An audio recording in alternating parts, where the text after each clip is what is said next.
Setting goals is a very important part of our life's process. Guess how many people have a constant plan for setting, rearranging, evaluating, and strengthening the purpose of their goals? The answer is very few. In fact, if you will do this, you will become among the few who do, that become the envy of all who watch. In fact, if you will work hard on setting goals, put together a plan for setting goals, reevaluate them, rearrange them, constantly talk about them, go over them again and again, I tell you what this process will do in my personal opinion. It'll put you in what's known as the top 5%. And if you want to be successful, if you want your life to really change in major ways, this is one of the fundamentals. A constant plan for setting, rearranging, evaluating, and strengthening the purpose of your goals. We need to take a look into the future. We've got to have the future well designed. The future is called the promise. The promise of the future can be an awesome force for your own future. The promise of the future, designing the future. There's two ways to face the future. One is with apprehension, and the other is with anticipation. I promise you, in my travels around the world, most people face the future with apprehension. And here's why. They don't have it well designed. They've sort of left that up to someone else to fix. But here's the best way to face the future, with anticipation. And you can face the future with anticipation if the future is clear, if the future is well designed. In setting goals, it's very simple. Number one, decide what you want. You just take a little time. You sit down and say, what do I want? What kind of skills do I want? What kind of income do I want for the future? Where would I like to go? Places I'd like to visit. Habits I'd like to acquire. Skills I'd like to have. You just take a little time to think about what you want. Economics, friendships, people you'd like to meet, places you'd like to go. You just take some time. And then I suggest, when you've thought about what you want for the future, make a list. Just jot it all down. It's really a very simple process. Get together with your family, your wife, your husband, your children, your business colleagues, and make it one of the major fundamentals in your life. Constantly setting, rearranging, evaluating, and strengthening the purpose of your goals. That's number one, fundamental for success. Here's number two. A clear picture of what you intend to do with your present resources. That's a fundamental. Figuring out a plan of what to do and how to manage your present resources. Most everyone I talk to has already got something. The big question is, what are you doing with it? Most everyone has some time, they have some resources, they have some money, or they have a paycheck, or they have some kind of resources, they have some kind of net worth. The big question is, what are you doing with it? Where are you investing it? Where are you putting it? First of all, you've got to understand about society and about money. You've got to understand how to earn it, where to get it, where it comes from, and the importance of managing it. Kids ought to be taught from the time they're just small what to do with a dollar. If a child has a dollar and goes and spends it, right away they've developed the wrong habits. And sure enough, if they continue those poor management habits over the first dollar, you can imagine they're probably going to do the same poor things with those same dollars when they get older. The plans we learn when we're small, sure enough, are most often the plans we follow the rest of our lives. What to do with your money and where to put it. We teach in the care and feeding of the goose that lays the golden eggs. You've got to be a happy taxpayer. You've got to make sure some of your money goes into financial institutions so that successful people can borrow it and start other businesses that employ more people. You've got to make sure that you give some of your money for charity. So for charity and for taxes and for savings and for the accumulation of capital, it's very important to have a management plan for your present resources, so that at age 65, you don't wind up like most people do, broke. You wind up with substance, you wind up with plenty to share, you wind up with plenty to enjoy. A plan for using all of your present resources wisely. What I'm saying is we all need a consistent plan for the gathering of knowledge, a consistent plan for going to the library, a consistent plan for attending the lectures, attending the seminars. Most people get ideas just spasmodically, or when someone happens to come by, or they just happen to hear someone, or they happen to read a book that might have some ideas that could help to benefit their life. When you listen to a sermon, make sure you've got your journal to take notes. Wherever you go, gather knowledge, but gather it on purpose. Do it constantly, do it daily, and do it consistently. We need a consistent plan for reading books. Most people just read books haphazardly, spasmodically, or most people just don't read at all. Or they don't have a good plan for reading the right books. Sure enough, the man reads the comics instead of the classics. And he misses all the things that could really benefit his life because he doesn't have a plan. Here's a good thought to consider. Rarely does a good idea interrupt you. Good ideas must be pursued. You must go where they are. You must seek them out.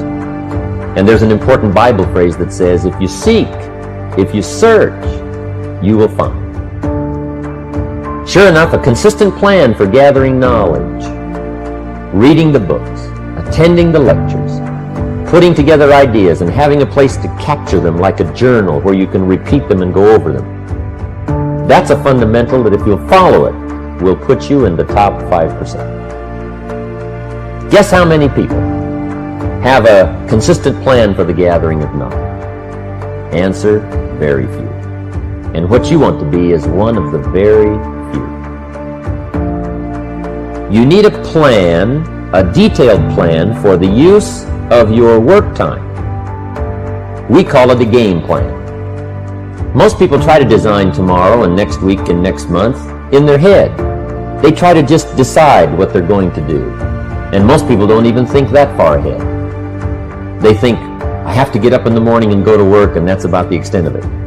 But a game plan for financial independence, a game plan for your work time, a game plan for your personal time. The family needs a game plan so that you won't miss some of the important things that are helpful to your life and to your success. The kids need a game plan.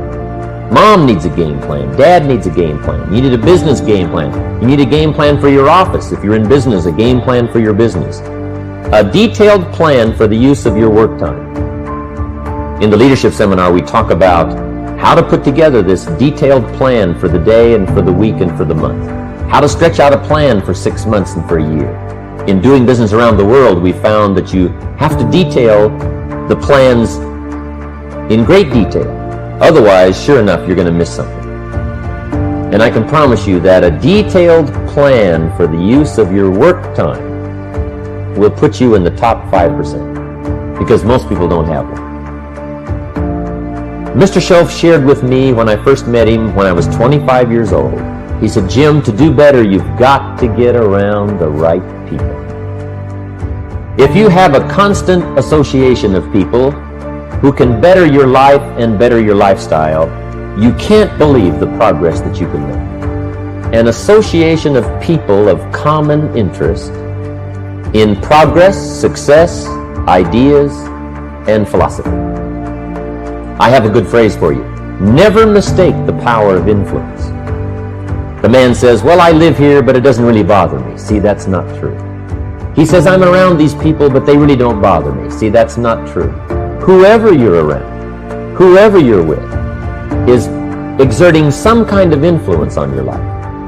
And what you must do, and this would be the good year to do it, the first year you've heard about it, is make plans to get around the right people.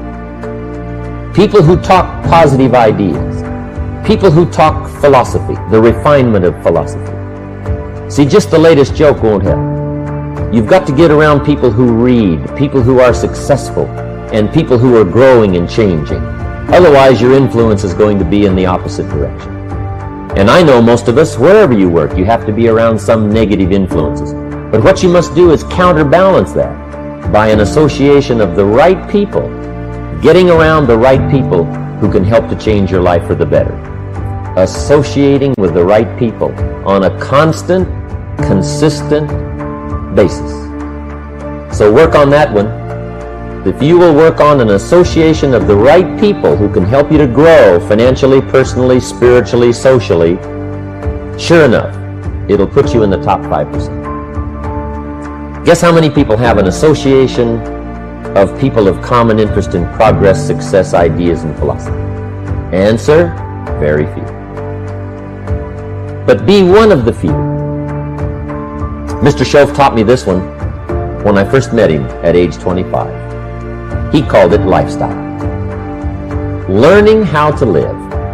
A constant plan for figuring ways to live uniquely and to enjoy your present substance. Lifestyle is the challenge of learning how to live well. See, if you earned well and didn't live well, see, that would be pitiful. If a man made a great deal of money, but his personality didn't change, and his lifestyle didn't change, his uniqueness didn't change, see, that would be pitiful. It's pitiful to find a man in a $500,000 home, and sure enough, he's a $5,000 man. Learning the skills of lifestyle, what to do with your money so that you get joy from it.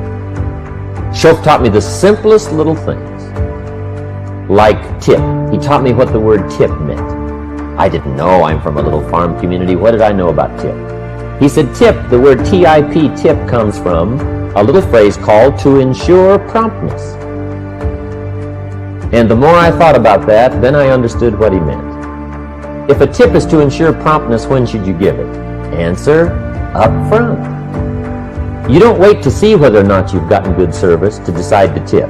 You ensure good service. Mr. Shoaff said to me, sophisticated people make sure they get good service. It's just one of the little things to learn called lifestyle. How to enjoy your family, how to enjoy your money, how to enjoy your time and your substance, how to enjoy your own thoughts, figuring ways to anticipate your family's needs, to do it with joy instead of animosity, to get great delight in the substance you now have. Most people say, if I had more money, I'd be happier. But happiness is something you have to work on besides money, because the money won't make you happy. One of the great things to learn in life is that you can learn a great deal. There's hardly anything you can't learn. If you wished you could learn several languages, there's so many skills that you can develop that you want to make sure that you've got a timetable and a plan for developing all those skills. Don't settle for less than you can be. See, at the end of your life, you don't want to wake up and discover that you've only lived 1/10 of it. And the person you could have become, you let that slide. The skill you could have developed, you just didn't take the time. There's a great deal of discipline required in developing all of your personal skills, but I can tell you that it's well worth the discipline. Make sure you go to the classes. Make sure you do all that you possibly can to develop every skill you can, from the skill of leadership, the skill of diplomacy, the skill of language, the skill of business. Whatever you can learn, make sure you take the time to learn. Plan for the development of all your personal skills. Keeping my old list of goals. I'm telling you, this served me so well, keeping my old list of goals. I look back now 10, 20 years ago at goals I set, lists I made, and I smile now because here's what I thought was so important, 20 years ago. Now some of those things aren't even on my list. I've got a new list. I've grown, I've changed, I've matured. But I give you that advice. Decide what you want. Number 2, write it down. Number 3, keep the old lists. And then here's number 4. When you get something that's on one of these lists, check it off. Part of the fun of having a list is checking it off. And then if you can add some drama to checking it off, see, that's what really helps. I set a goal to go to Spain many, many years ago. And when I finally made my first trip to Spain, I had that journal with me that had that list in it. And while I had my journal on my lap, waiting for the wheels to touch down in Madrid, I waited until the wheels touched the runway, and I checked it off. just adding a little drama. So, part of the fun of having a list is checking it off. Now, here's what's important about the list and designing your future. If the future gets clear, the price gets easy. Because you got to remember, for every promise, there's a price to pay. Everybody's got to pay the price. Everybody's got to do the deal. Everybody's got to do the disciplines. Everybody has to pay. But here's what I've discovered. If the promise is clear and powerful, the price is easy to pay. Setting goals is plain hard work. It's work. I know it's work. That's why a lot of people just let it slide. It's work. Many people work hard on their job, but they don't work hard on their future. They just let that slide. And the work involved is making plans. I know most people don't. I understand that. But don't let that be you. Guy says, well, yeah, you work where I work, but the time you struggle home, it's late. You got to eat a bite of supper, watch a little TV, get to bed. You can't sit up half the night. Plan. And the guys be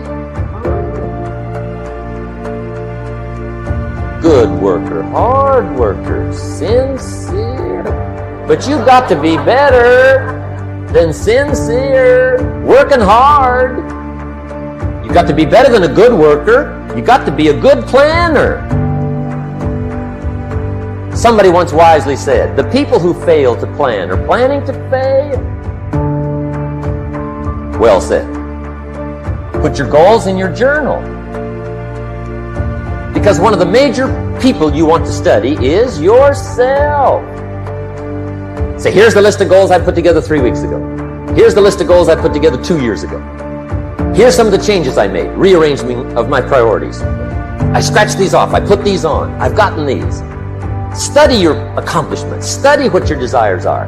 Put them on paper, write them down. Here's another reason for writing your goals down. It shows you're serious about doing better. And to do better, you gotta get serious. You don't have to be grim, but you must be serious. I used to have the affliction called passive hope. It's an affliction. It's bad. Probably what's even worse than that is happy hope. Now that is really bad. That's bad. Happy hope. So get serious about your goals. Put them on paper. Write them down. There's all kinds. His goals, her goals, their goals. Business goals, financial independence goals, family goals. I mean, there's so many things to work on this, that if you don't get busy and work on it, sure enough, the time will pass. And sure enough, 5 years from now, you'll wind up where you don't want to be, wearing what you don't want to wear, driving what you don't want to drive, being what you don't want to be. Now's the time to fix it. And here's one of the important phrases of the evening. Your goals are affecting you, whatever they are. Your goals affect your handshake. Your goals affect your attitude, personality. Your goals affect the way you walk, the way you talk, the way you dress. All day long, we're being affected by our goals. Now, some people have goals, but they have such lousy goals. The effect is bad. I asked a guy one time, what are your goals for this month? The guy said, look, if I could just scrape up enough money to pay these lousy bills. That was his goal.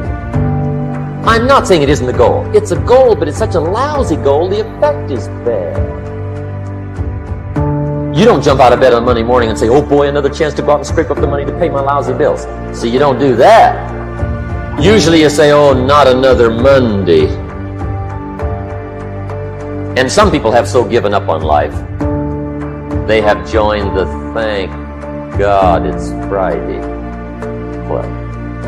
How sad.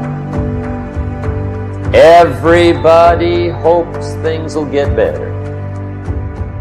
Everybody hopes. Poor people hope. That ought to tell you something. It means the future does not get better by hope. It gets better by plan.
till the day I die.